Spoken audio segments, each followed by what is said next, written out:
República Dominicana en los años 50. El mundo la veía como una isla hermosa del Caribe y un buen lugar para visitar por sus lindas playas y su pueblo alegre, al que le encantaba bailar merengue. La realidad era bien distinta. El pueblo de la isla vivía aterrorizado con constante temor de perder la vida. Los grupos se reunían secretamente para hablar en voz baja de su oposición al régimen, evitando los oídos y ojos de la policía secreta del dictador. El dictador era Rafael Leónidas Trujillo, el peor tirano que ha conocido Latinoamérica, o quizás el mundo. Sus abusos, incluyendo la tortura y el asesinato, se habían agudizado a tal punto que nadie se atrevía a oponérsele.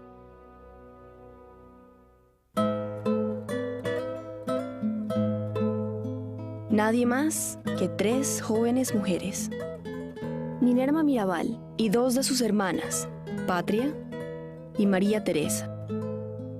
Si bien ellas aparentaban llevar una vida convencional, las Mirabal habían jurado derrocar la dictadura. Ellas estaban envueltas en una lucha a muerte contra Trujillo. Ya estaba convencida que iban a eliminar a Trujillo a través de la lucha de ellos. El plan central de su vida era derrocar a Trujillo. Después ya no había nada más.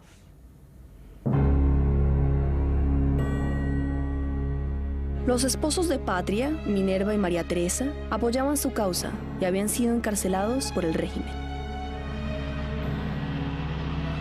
Las hermanas habían decidido desafiar al tirano e ir a visitar a sus esposos encarcelados, a pesar de que se les había dicho que esto podía poner sus vidas en peligro. Es un secreto a voces, por eso se lo decían, mira, la van a matar, no salgan, no vayan. Hasta un familiar de Trujillo las llegó a prevenir. Hay el plan, todo el mundo lo sabía.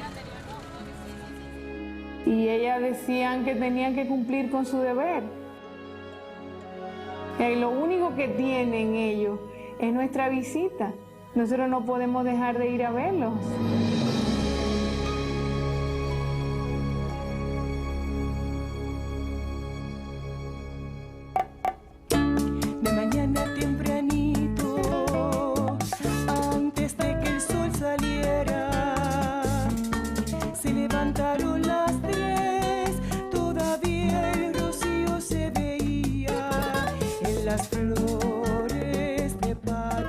La gente veía en ellas a madres y esposas ejemplares, que además formaban parte de la alta sociedad de la isla.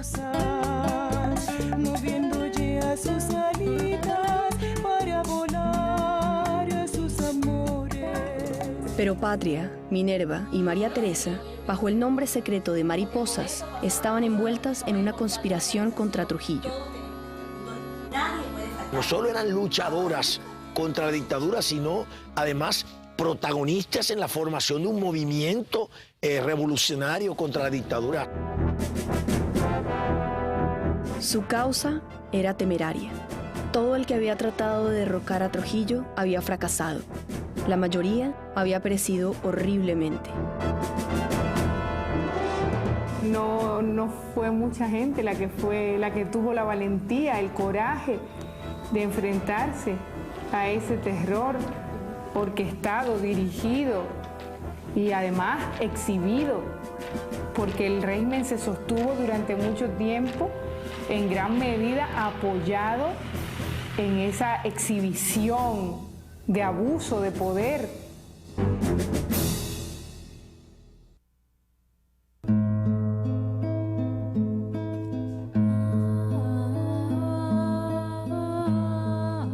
Patria, la mayor de las hermanas Mirabal, tenía 6 años cuando Trujillo llegó al poder en 1930.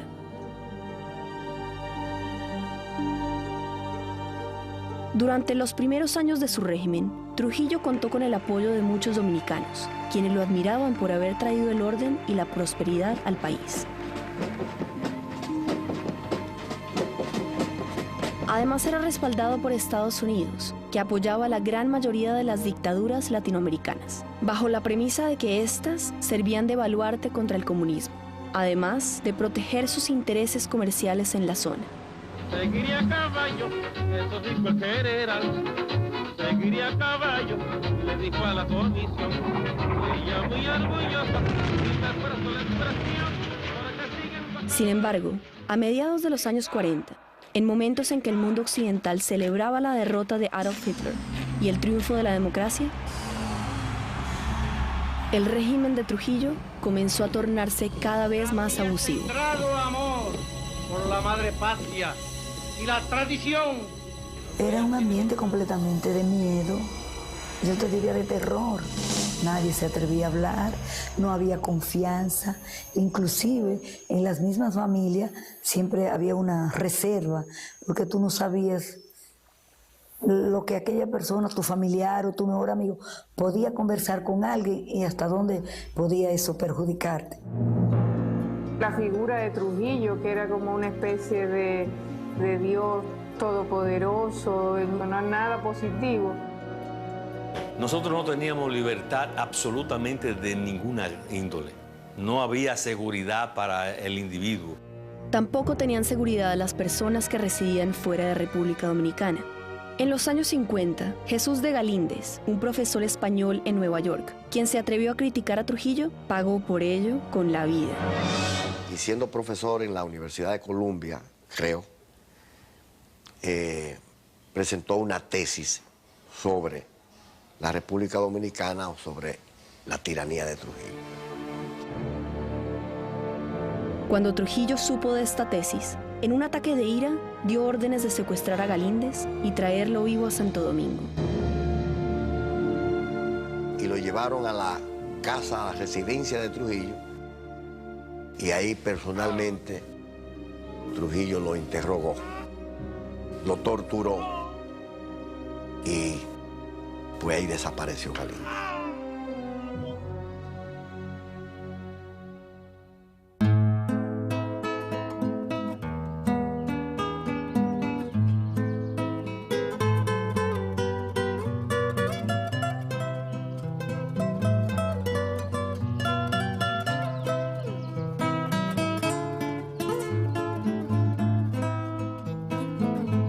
La finca de los Mirabal en el poblado de Ojo de Agua, cerca de la ciudad de Salcedo, era bella y próspera y había estado en la familia por generaciones. Quedaba a cientos de millas de Santo Domingo, la capital del país, cuyo nombre había sido cambiado recientemente por el tirano.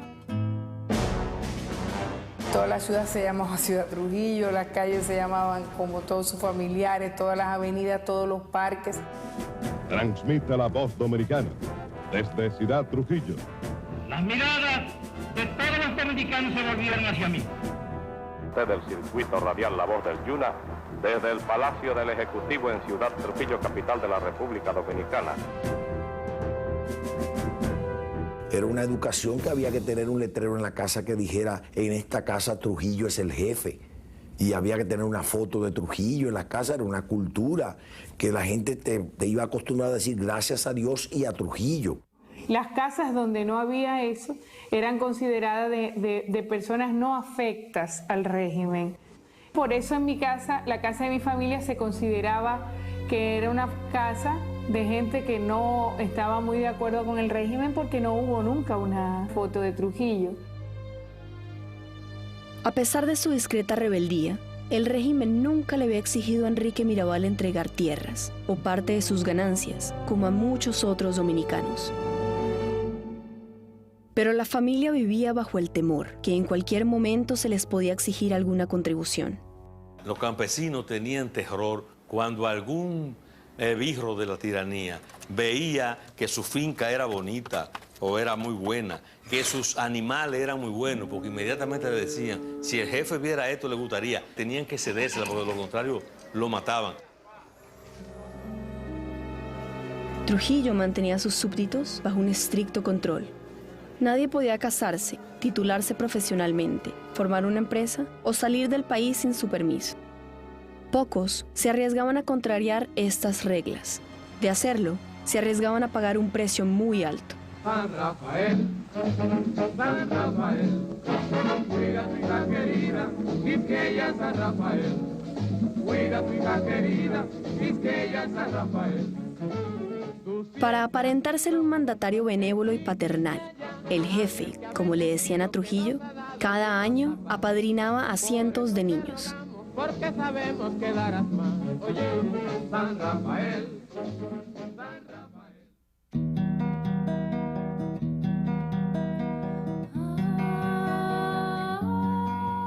De las 4 hermanas, Minerva era la más vivaz y extrovertida.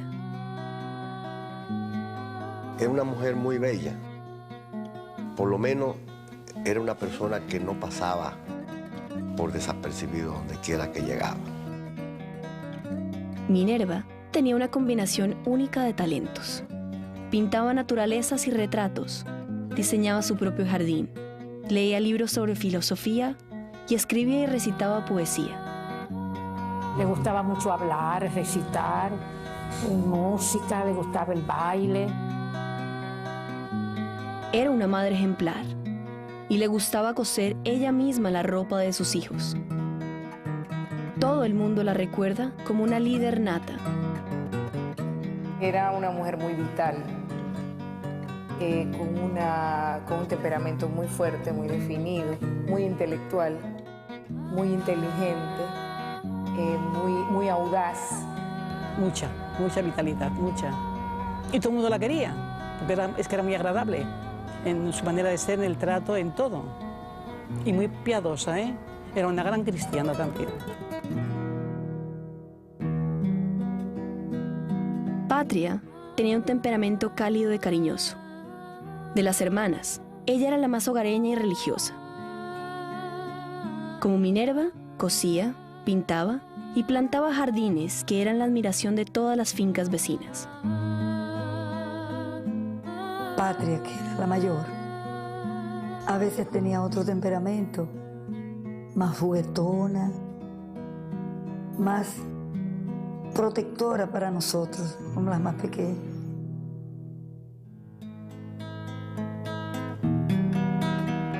María Teresa nació 8 años después de Minerva y era la niña mimada de la familia.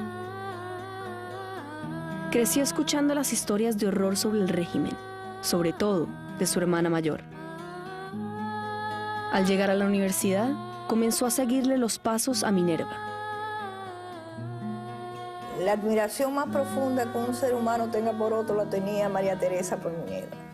Era su guía, era su líder.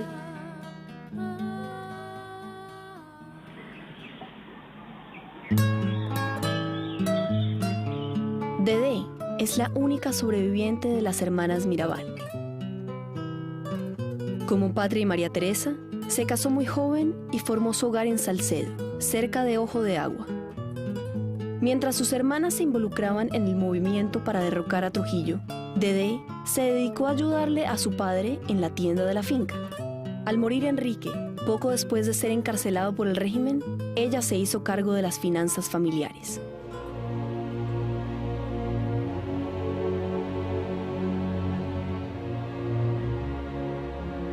Si bien Enrique y Chea Mirabal se habían escapado de las exigencias comerciales del régimen, temían por algo aún más importante: sus hijas. Trujillo les exigía a sus súbditos estar dispuestos a entregar a sus hijas antes del matrimonio.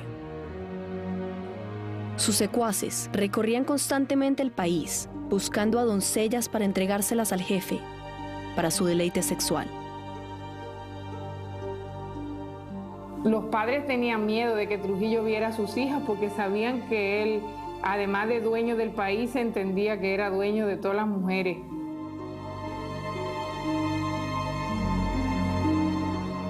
Si no se la llevaban, probablemente perdían la vida. Aunque había muchos padres sinvergüenza que llevaban sus hijas precisamente para tratar de conseguir prebenda con Trujillo y puestos y posiciones.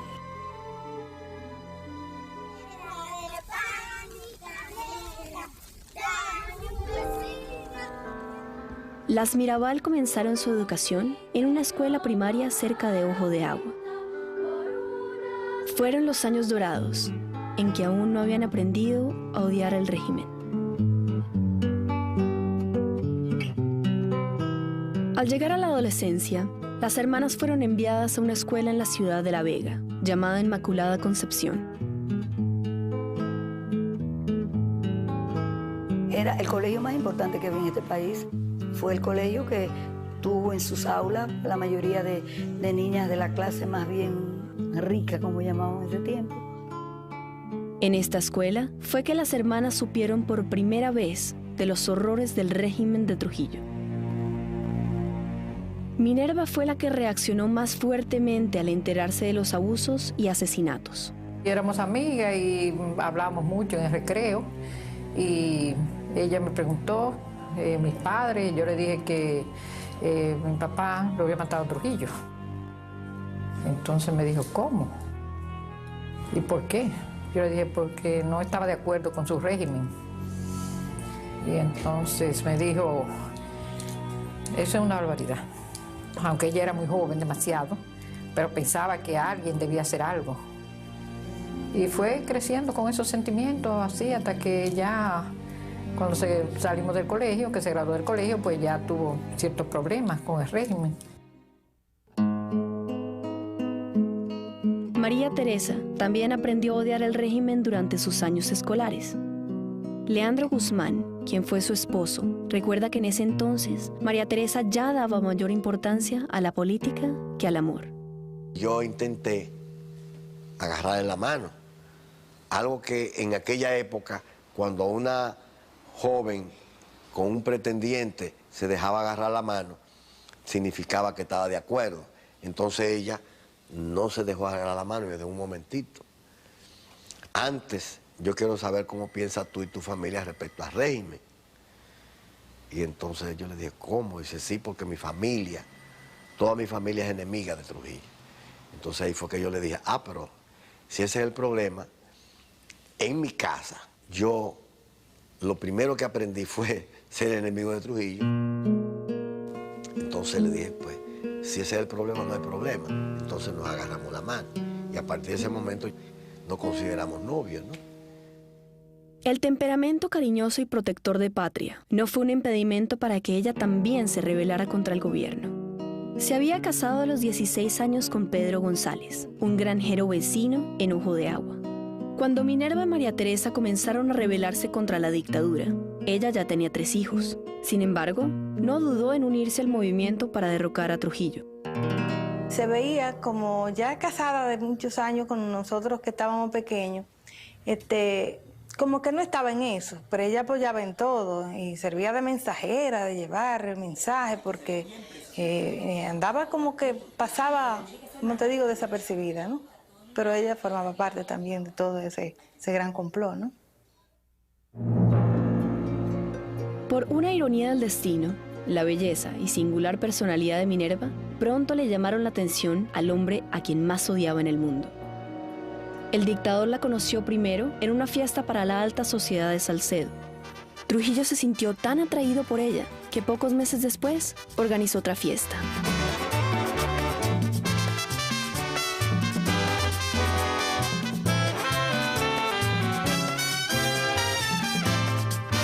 Compadre Pedro Juan, baile el jaleo. Compadre Pedro Juan, que está sabroso. Aquella niña de los ojos negros que tiene el cuerpo flexible, bailala. Cuando llegamos allá, era de que en Villa Borinca, un palacete que tenía Trujillo ahí. A mí me comenzó a dar a mala espina. Cuando a nosotros entrar, ya habían entrado muchos.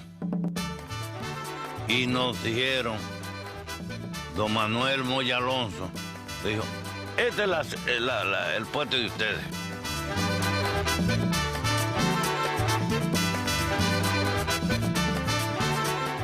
No fue que te mandaron invitar para la fiesta, es que tenían que ir a la fiesta porque si no vas, se puede entender mal. Y entender mal en aquella época significaba que podías hasta perder la vida. Baile, baile bonito, baile, apalmichao, baile, medio de brinquito, baile, compadre Juan, baile, no baile así, baile. Al poco rato vemos que todo el mundo se para. ¿Y qué pasa? Que llegó el jefe. Lo vimos así que cruzó Inmediatamente nosotros empezamos a preocupar, ya se nos aguó la fiesta. Era gloriosa, vive mi país. En toda forma el pueblo se siente feliz. A la media hora o la hora de estar nosotros ahí tocando la música, fue Manuel Moya Alonso a invitar a Minerva a bailar. Minerva dijo, yo no voy a bailar, es que no me siento bien. Trató todo lo más posible por excusarse y no bailar. Pero tanto insistió que ella consideró que tampoco se podía hacer indecente. Pues vamos a bailar. Por la obra de su constructor. Se va a bailar con Manuel Moya, baila una pieza. Entonces inmediatamente él se la pasa al jefe y coge la pareja que el jefe llevaba para bailar. Según la familia Mirabal, fue durante ese baile que Minerva se rebeló por primera vez contra Trujillo. Él le preguntó a ella, ¿y no le interesa o no le gusta la política? Le dijo, no me interesa, no me gusta la política. Entonces le dice él, pues yo voy a mandar, esa palabra recuerdo, mis súbditos a que la conquisten. Entonces ella le contestó, ¿y si yo lo conquisto a ellos? La versión más socorrida que la gente más dice es que Trujillo la invitó a bailar y que ella en el medio del baile le dio un bofetón a Trujillo porque él se propasó con ella. Mi familia que estaba ahí dice que eso no es cierto. Y yo lo creo. En todo caso, si fue un bofetón no físico. O sea, fue verdad una bofetada de dignidad. Hoy disfrutamos nuestra gratitud, brindándole leal sinceridad, para que el gesto de su proceder viva como una eternidad. Era gloriosa, vive mi país. En toda forma. En esa época nadie podía irse de una fiesta antes que Trujillo. Pero la tormenta sirvió de pretexto para que la familia se fuera. Aprovechándose de la lluvia y la oscuridad, se escaparon. Se puso rabioso cuando se dio cuenta que ellos se habían ido y mandó a que los persiguieran, a que los agarraran y los devolvieran, pero no lo lograron hacer. La partida de los Mirabal de la fiesta fue considerado por Trujillo como un acto de rebeldía. A la mañana siguiente, mandó tomar preso a Enrique Mirabal. También mandaron a buscar a mi mamá y a mi abuela y las tuvieron detenidas en un hotel aquí en la capital casi durante 2 meses. Dice la gente que Trujillo no le perdonó ese desplante, pero porque era un hombre orgulloso, todas las mujeres que se antojaba la conseguía, la conquistaba. Aunque Enrique Mirabal fue puesto en libertad al poco tiempo, nunca recuperó su salud. Pero el acontecimiento postergó el sueño de Minerva de estudiar Derecho en la universidad. Sus padres estaban tan atemorizados de que se metiera en la política que no la dejaron matricularse. Mi padre no la dejó ir, ni mi madre, sobre todo mi madre, porque mi madre conocía el temperamento. Minerva, y ella lloraba, ella se desesperaba, pero mamá decía, ay no, mi hija, yo sé que te van a matar, mi hija. Mi madre tenía como dicen, un radar, como que presentía las cosas. 6 años más tarde, sus padres accedieron y la dejaron matricularse. Tristemente, su padre no llegó a verla completar sus estudios.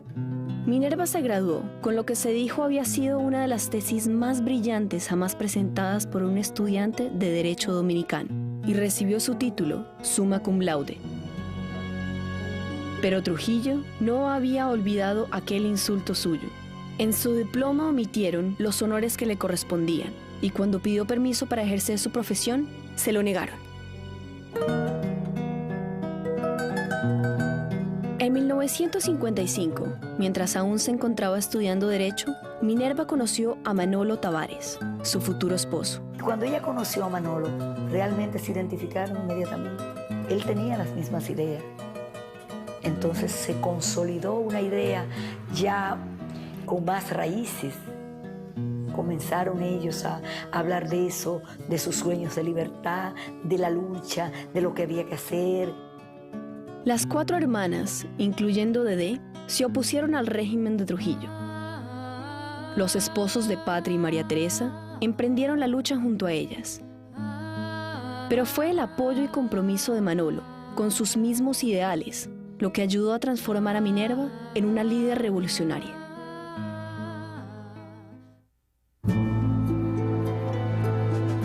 Al poco tiempo de graduarse, Minerva se convenció que había llegado la hora de tomar acción contra el gobierno. A escondidas, ella y sus hermanas comenzaron a escuchar un programa radial llamado Radio Rumbo, transmitido por onda corta desde Venezuela. ¡Urgente! ¡Urgente! ¡Notirumbos de última hora! Las hermanas querían estar al tanto de los acontecimientos en Cuba, donde un movimiento insurgente contra el dictador cubano Fulgencio Batista parecía estar ganando terreno. Entonces estaba uno atento. Ay, ya están hablando de aquí en Santo Domingo, corran todo el mundo, pero calladito, siempre, porque uno estaba tan nervioso que uno pensaba que esos cepillos que andaban por la carretera casi oían a uno, ¿no?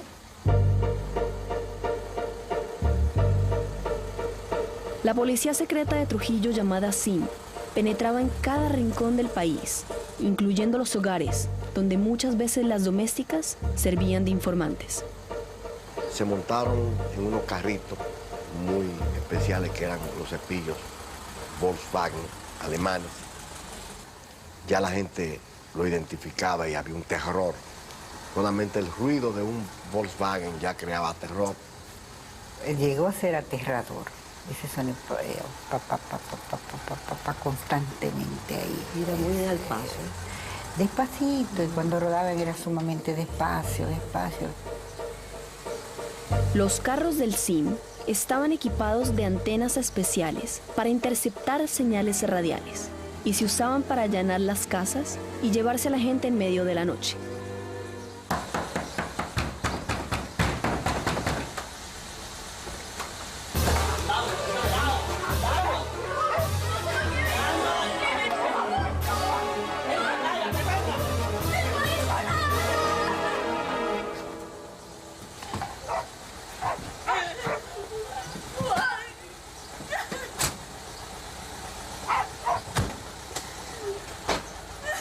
Así funcionaba el servicio de inteligencia militar. Y naturalmente, cualquiera que cayera en manos de ellos iba a parar al centro de tortura, que era las 40, o al 9, que era operado por la aviación militar por Ramfel. Oíamos los gritos desde la casita donde nos tenían y los quejidos. Te sacaban las uñas, te golpeaban los genitales, te desnudaban en las cárceles para humillarte.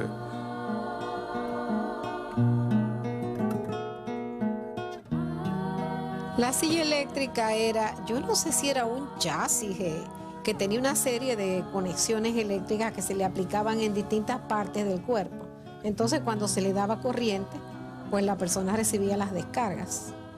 Nos metían en un coliseo donde con alambre eléctrico y los miembros de toros nos daban pela, que a veces nos daban 30 y 40 latigazos y nos dejaban totalmente heridos. El futuro comienza hoy. Para fines de los años 50, la mayoría de los dominicanos se oponía secretamente a Trujillo, incluyendo muchos que lo habían llevado al poder 30 años antes. Pero nadie se atrevía a dar voz a su oposición.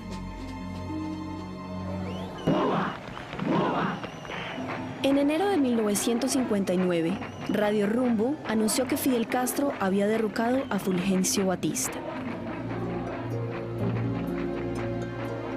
Inspiradas por la victoria de Castro, Minerva y sus hermanas convocaron a un grupo de disidentes. Todos juraron luchar hasta derrocar la dictadura de Trujillo. Minerva es la que plantea y dice que si fue posible en Cuba, ¿por qué aquí también no era posible? Es más, planteó que era una vergüenza para los dominicanos haber permitido que un tirano del calibre de Trujillo permaneciera por 30 años, ¿no? Y prácticamente en esa reunión ella fue el motor de que a partir de ese momento se formara o se organizara un movimiento de resistencia interna.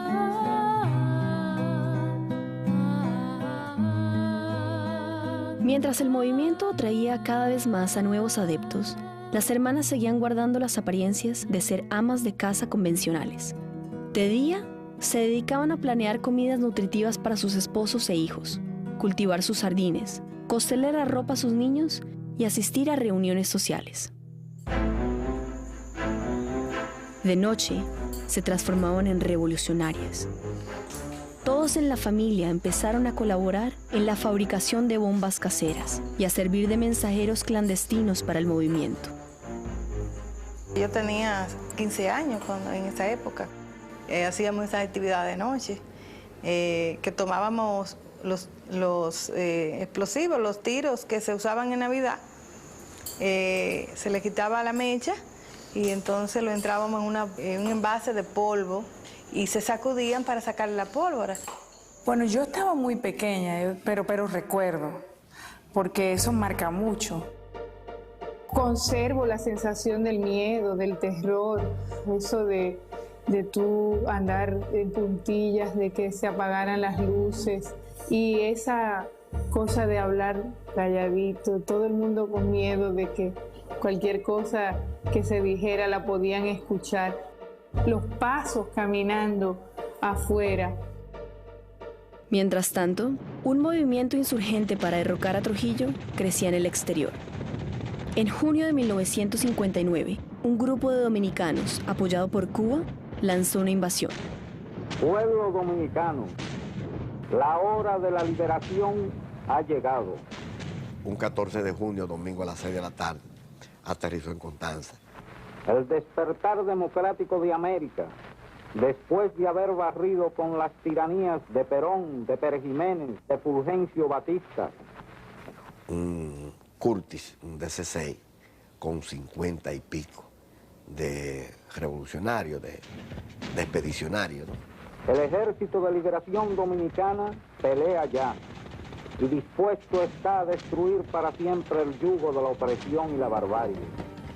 Pero la policía secreta de Trujillo se había infiltrado entre los expedicionarios y les hizo una emboscada. Todos fueron apresados, torturados y muertos. A pesar de esta aparente derrota, la invasión despertó un gran fervor opositor en todo el país. El triunfo de Castro creó una situación nueva en la América Latina y eso produjo el levantamiento de los jóvenes del 14 de junio, que la mayoría eran jóvenes hijos de colaboradores de Trujillo, además de los más altos niveles sociales del país. Dijo, ¿no te das cuenta que son mis ahijados y los hijos de mis amigos los que están conspirando contra mí? O sea, se había perdido control. Trujillo empezó a desconfiar de todos los que estaban a su alrededor. Su paranoia se extendió a otros gobiernos, a quienes sospechaba complotaban en su contra. En junio de 1960, organizó un intento de asesinato contra el presidente venezolano Rómulo Betancourt. El atentado fracasó y el mundo se enteró con asombro del complot. El atentado contra Betancourt horrorizó a la opinión pública internacional y yo digo que ese fue el principio del fin de la tiranía de Trujillo. Pero faltando aún varios meses para el atentado contra Betancourt, en enero de 1960, el grupo de conspiradores, dirigido por Minerva, se reunió en Casa de Patria para darle nombre a su movimiento. En honor a los héroes de la invasión, le dieron el nombre de 14 de junio.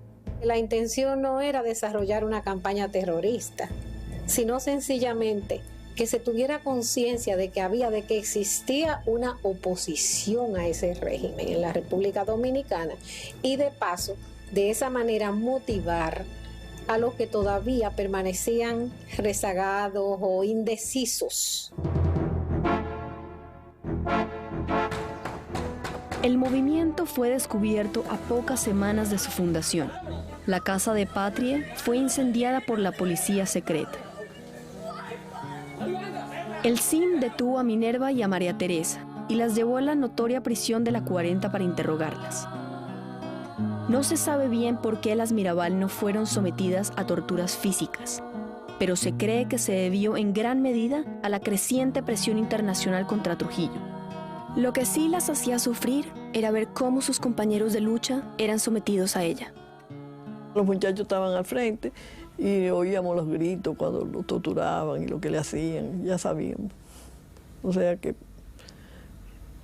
sabíamos que lo que ellos estaban pasando.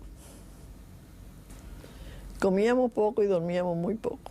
Estas son las mañanitas que cantaba el rey. Al poco tiempo de su detención, se llevó a las hermanas a otra cárcel, La Victoria.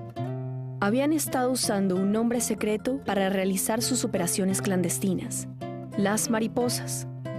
En la cárcel, el nombre tomó nuevo sentido al convertirse ellas en una fuente de inspiración y fortaleza para los otros prisioneros. Cantábamos mucho, eso les molestaba a ellos, porque decían que mujeres presas no debían cantar. Mi hermano dice que a veces cuando yo estaba más decaído, ella le tocaban. Y le decía, levanten el ánimo, vamos a triunfar, la tiranía va a caer y nosotros vamos a sobrevivir y este país va a ser libre. O sea que ella le daban ánimo a los hombres. Aún a los expedicionarios que tenían mucha experiencia y que tenían ya una formación, ella era mucho más fuerte. La gente no está acostumbrada a ver las mujeres en la misma lucha que los hombres. Y cuando una mujer demuestra ese valor, entonces para ellos tiene 3 veces el valor que si es un hombre. Patria fue puesta en libertad al poco tiempo.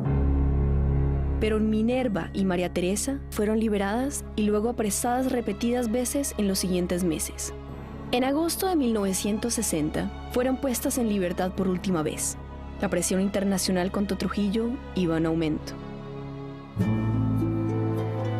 La Organización de Estados Americanos llamó a una reunión de emergencia en San José de Costa Rica. Habían investigado el atentado contra Betancourt y habían concluido que Trujillo casi seguramente estaba involucrado.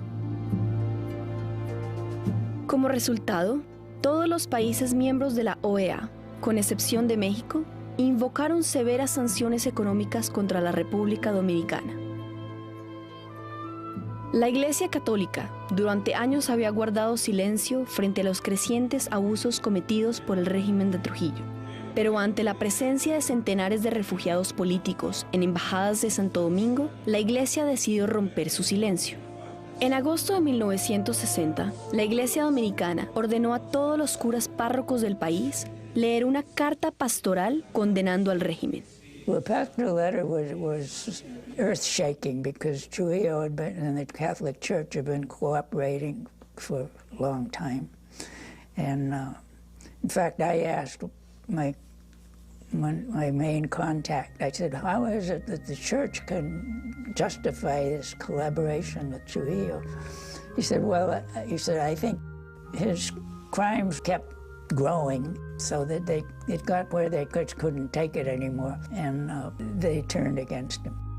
Pues a mí me tocó leerla en la parroquia del Santo Cura de Ar y la gente pues la escuchó con mucho gusto y con mucho entusiasmo, con esperanza. Fue como un acto decisivo para que ya la copa se rebosara y la gente también como que ya estuviera dispuesta a cualquier cosa para salir de esa situación. Estados Unidos, que por muchos años había sido aliado de Trujillo, decidió quitarle el apoyo por considerar que su régimen se había transformado en una vergüenza. Además, el triunfo de Castro en Cuba ponía en duda el que Trujillo fuera un baluarte contra el comunismo. The prime concern in the U.S. government was that if something happened to Trujillo, we did not want a Castro-oriented government to take over. So there was a lot of pressure on the U.S. government to do something about Trujillo. Mientras el mundo tuviera en sus miras a Santo Domingo, Trujillo estaba obligado a actuar con cautela, por lo menos por un tiempo. Los esposos de Minerva y María Teresa, Manolo y Leandro, habían sido apresados al mismo tiempo que ellas y se encontraban encarcelados en Santo Domingo. Un día, los esposos fueron trasladados sin aviso previo a una prisión en Puerto Plata, una ciudad a cientos de millas al otro lado de las montañas. Poco después, las hermanas comenzaron a hacer el largo recorrido desde su casa en Salcedo a Puerto Plata, a visitar a sus esposos. Aunque Pedro, el esposo de Patria, había sido puesto en libertad, ella decidió acompañar a sus hermanas para darles apoyo. Su madre, Chea, estaba muy preocupada. Había escuchado rumores que Trujillo complotaba algo contra sus hijas.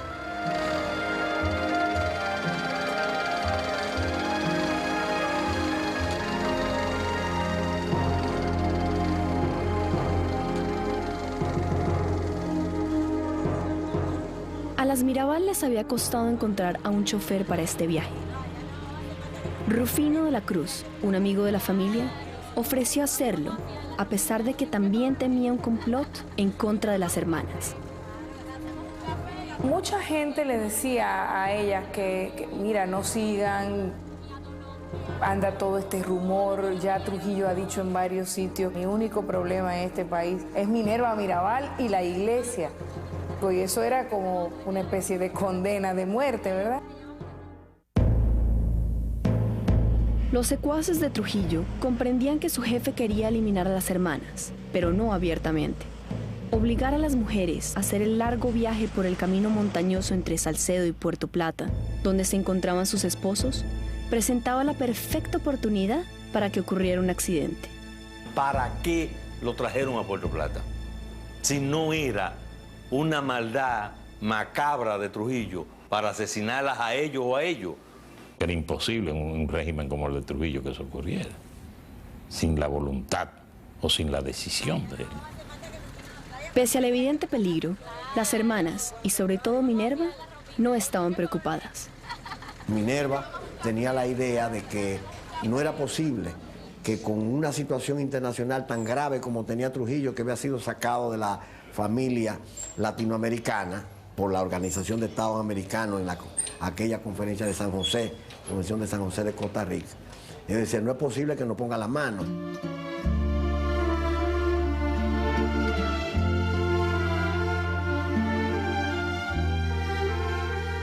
Sus correligionarios les daban apoyo ofreciéndoles un lugar donde descansar antes de visitar la prisión. Cuando ya llegaban ya muy optimistas, se ponían cómodas, pues se preparaban, almorzaban y se arreglaban muy bien para ir a visitar a sus esposos. Siempre me decían, no, hay que ponernos bien buena moza para llevarle un poco de alegría a los muchachos. Los esposos habían oído rumores de un posible complot de Trujillo. Cuando llegaron las hermanas a la cárcel, les hablaron de sus temores. Entonces nosotros le dijimos, tanto Manolo y yo, le dijimos, de todas maneras ustedes no regresan más. Ustedes tienen que ir a Salcedo, coger lo mínimo necesario, traer, alquilar una casa y de la comida que ustedes hagan, nosotros vamos a comer también. Leandro recuerda que tanto Minerva como María Teresa intentaron tranquilizarlos, diciéndoles que Trujillo jamás se atrevería a matar a mujeres. El tiempo se acabó. ¿Qué? Sin embargo, cuando un guardia cortó bruscamente la visita, los esposos quedaron más preocupados que nunca. Ya había una orden irrevocable de que fuera quien fuera, ese día ellos tenían que asesinarla.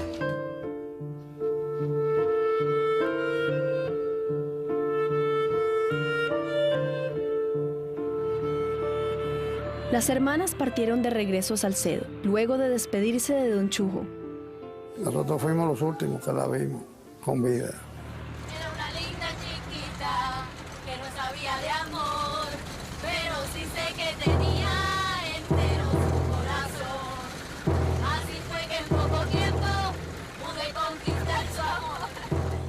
A pocas millas de la ciudad, 5 hombres las estaban esperando. La estaban esperando en un lugar que se llama Marapicá, donde hay un puente y una curva. Ellos estaban detrás del puente, detrás de la curva. ¿Y este hombre? Ahí estaban los esbirros. Ahí la intersectaron.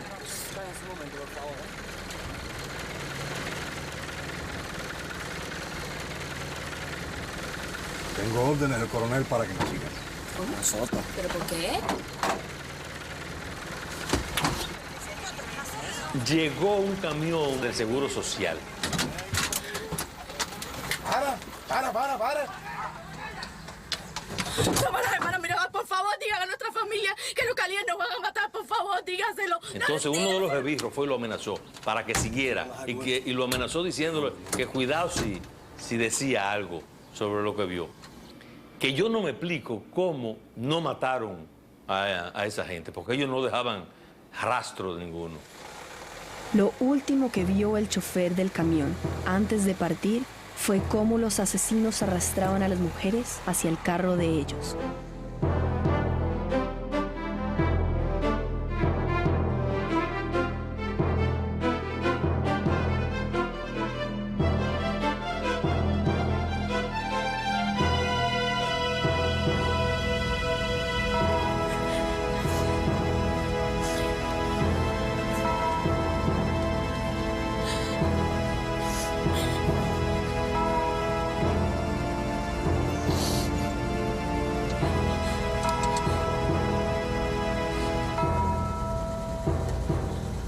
Que es una carretera muy estratégica para cometer un crimen.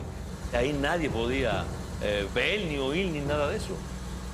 Y cuando llegaron a un cañaveral, se detuvieron.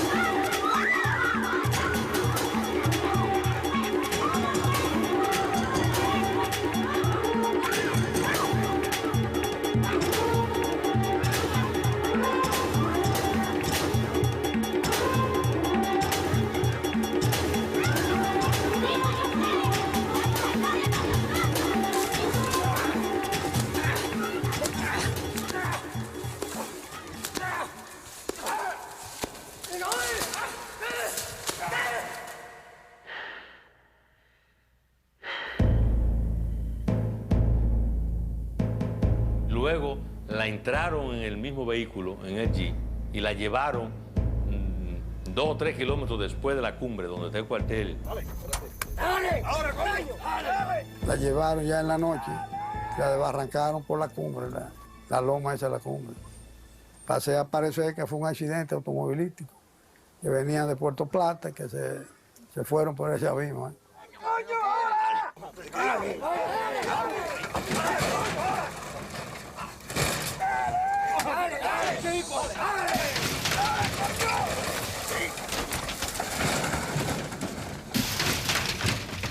Cuando se oyó el ruido de que se inclinó el vehículo hacia derrumbe, mi papá me dice, Antonio, corre. Se derrumbó un vehículo.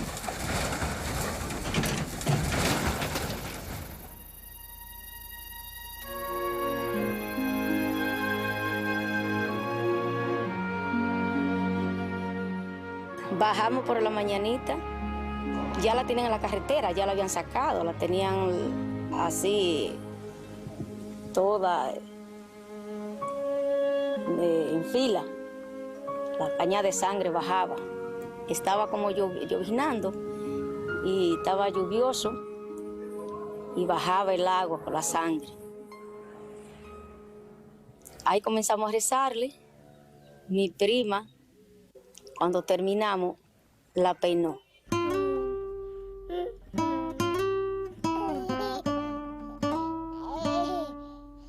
Esa noche, Tonó, la nana de los niños de las Mirabal, tuvo una premonición. Yo ese día sentí como que alguien me apretó la mano y me dijo, mi hijo. Yo dije que era Patria. porque Minerva también me había encargado el de ella antes de ella morir.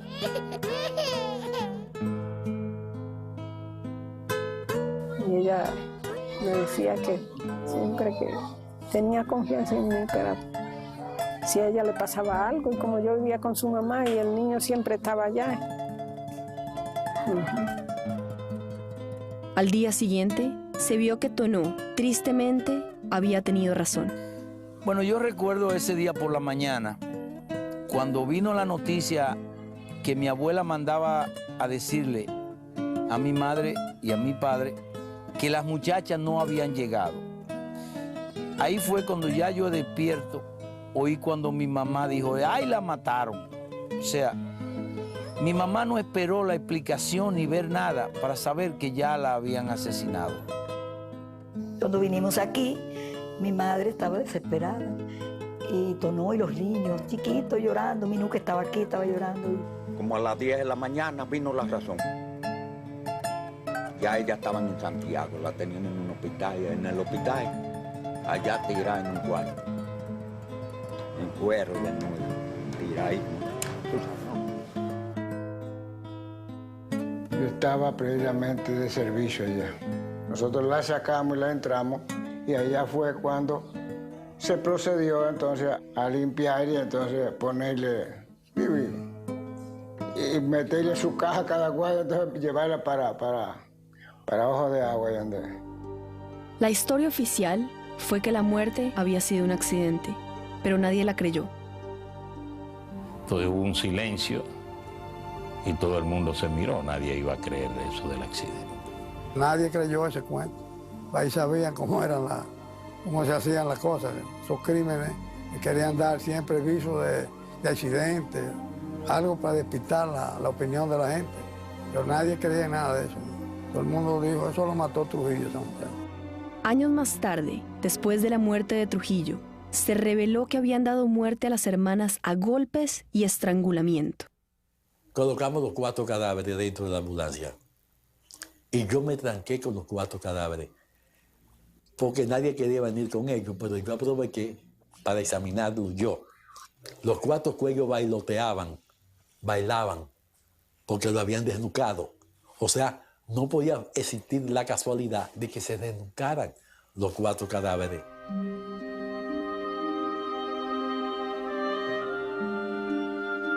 La familia sufrió un impacto devastador.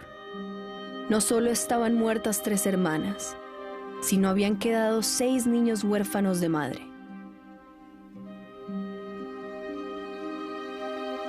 Los esposos habían sido trasladados a Santo Domingo, a la cárcel de la 40, donde Pedro había sido reencarcelado. Ahí, un guardia les pasó un periódico. Comenzó a hablar de que nosotros éramos presos, que no teníamos ningún derecho, pero que iban a hacer una excepción. Cuando abrió el periódico, Manolo vio la noticia de mueren en accidente 3 hermanas y el chofer. Mira. Al comienzo, los esposos no creyeron la noticia. Solo al ser liberados, luego de la muerte de Trujillo, y de regresar a sus hogares, pudieron aceptar que era verdad. Fue terrible, quizás de las cosas más terribles que uno ha vivido. Nada de lo que había pasado es igual a eso.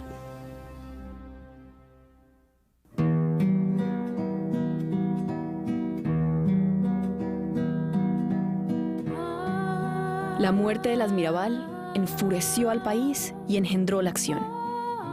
Al ser las 3 juntas, muchachas de muy buena familia, ricas, con una preparación académica, que ya había trascendido su lucha hacia todo el país, y al matar a las 3 juntas, eso indignó a este país. El asesinato de la hermana Mirabal determina que un grupo conspirador que estaba ya en gestación dijeron, ya no se puede más. Este hombre está matando mujeres también. 6 meses más tarde, el 30 de mayo de 1961, mientras su chofer conducía a Trujillo a una visita con su amante del momento, le hicieron una emboscada y lo asesinaron a tiros. Entre sus atacantes estaban algunos que le habían ayudado a llegar al poder 30 años antes. Muchos de los colaboradores de Trujillo que participaron en la muerte de Trujillo también habían sido tocados por Trujillo en familiares de ellos. Los atacantes tenían pocas posibilidades de escapar. El CIM los halló, los torturó y dio muerte a todos menos a 2 de ellos. Los próximos años serían turbulentos para la República Dominicana. Llevaría tiempo ser realidad el sueño de las hermanas Mirabal, de darle libertad y tranquilidad a su hermoso país. Creo que ellas hicieron un gran aporte a la libertad del pueblo dominicano, que tienen que agradecerles. El país tiene que estar eternamente agradecido por el sacrificio de esa muchacha.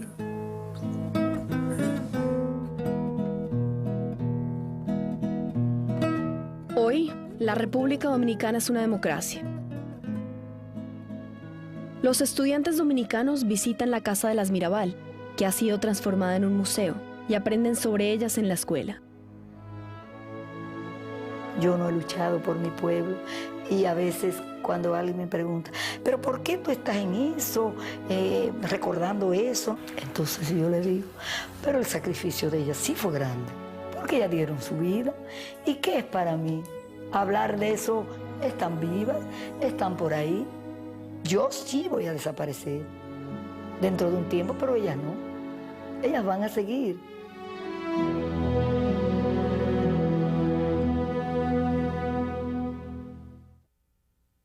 En honor a las Mirabal, las Naciones Unidas ha designado el día de su muerte, el 25 de noviembre, como el Día de la No Violencia contra la Mujer.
retratos